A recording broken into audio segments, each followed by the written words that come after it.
प्रश्न एक, विधि विरुद्ध जमाव की परिभाषा किस धारा में है?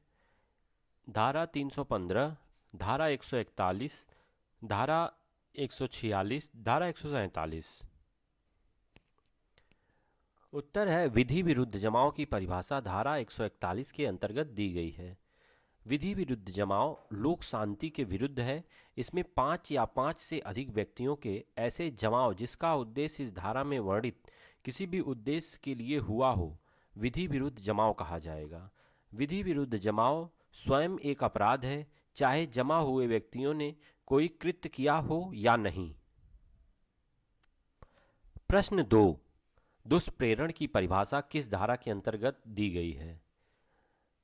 धारा 107 से 120, 121 से 125, 145 से 152, 111 से 115। दुष्प्रेरण का अर्थ है उकसाना या प्रोत्साहित करना। यदि कोई व्यक्ति किसी कार्य को स्वयं ना करके दूसरे व्यक्ति को उस कार्य के लिए उकसाता है या प्रोत्साहित करता है तो उसे उत्प्रेरक कहते हैं तथा उसके कार्य को उत्प्रेरण कहते हैं।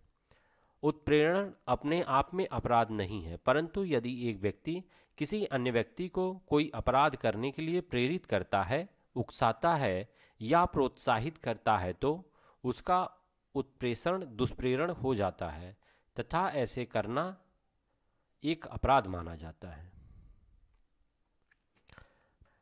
प्रश्न 3, दुष्प्रेरक के दायित्व को किस धारा के अंतर्गत बताया गया है? धारा 131 से 135 तक, धारा 109 से 120 तक, धारा 121 से 125 तक, धारा 139 से 145 तक। धारा 109 के अनुसार यदि कोई कार्य दुष्प्रेरण के धारा 109 के अनुसार यदि कोई कार्य दुष्प्रेरक के दुष्प्रेरण के परिणाम स्वरूप किया जाता है और ऐसे दुष्प्रेरण के लिए भारतीय दंड संहिता में अलग से कोई उपबंध नहीं किया गया है तो दुष्प्रेरण को उसी दंड में दंडित किया जाएगा जो उस धारा के लिए उपबंधित है।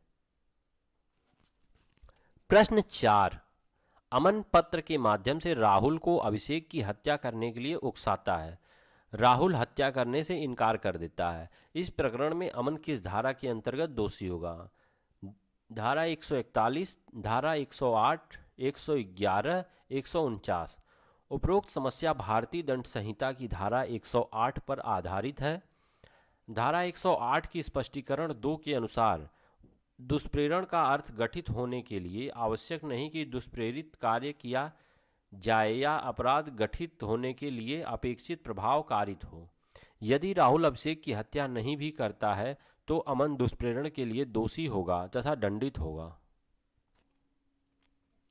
प्रश्न 5, लोक अपदूषण को किस धारा के अंतर्गत परिभाषित किया गया है?